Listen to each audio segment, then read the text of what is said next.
کے نامور شاعر اور ادیب پروفیسر رشید نازکی کی 5ویں برسی کی مناسبت سے آج IDPS کے آڈیٹوریم بانڈی پورہ میں یوم نازکی منایا گیا۔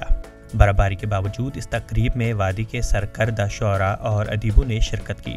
تقریب کے دوران نوجوان اسکالر ڈاکٹر عادل محی الدین اور میر محمد طارق نے مقالے پیش کیے۔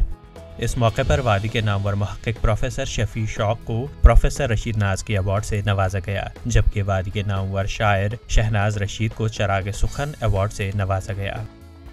تقریب کے دوران معروف گلوکار شفیع سوپوری نے کچھ گیت گا کر حاضرین سے داد حاصل کی۔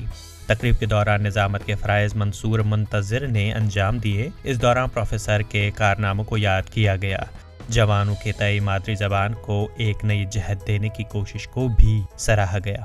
ایوارڈ کے لیے انہوں نے مجھے چنا لٹریری فورم بانڈی پور میں، تو ایمانداری سے اس لیے خوشی محسوس ہو رہی ہے کہ یہ اعزاز پوری کشمیری جو ہماری زبان ہے اس کے اعتبار سے جو بہت بڑا نام ہے پروفیسر رشید نازکی صاحب، تو ان کے توسط سے یہ ایوارڈ ملنا، یہ اعزاز ملنا میرے لیے باعث افتخار ہے۔ میں بڑی خوشی محسوس کر رہا ہوں اس اعتبار سے کہ یہ ڈاکٹر رشید نازکی صاحب سے منسوب ہے۔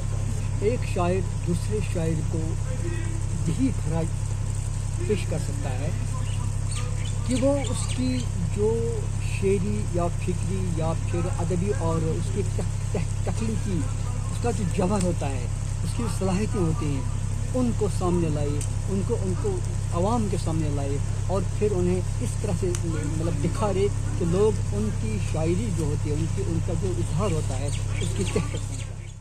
نازکی نے 84 برس عمر تک کام کیا اور ان کی 2 کتابیں غیر مطبوعہ رہی۔ اتنی عمر کے باوجود آنے والی نسل کے لیے اپنے خیالات لکھ رہے ہیں۔ بانڈی پورہ سے وحید بٹ کی رپورٹ۔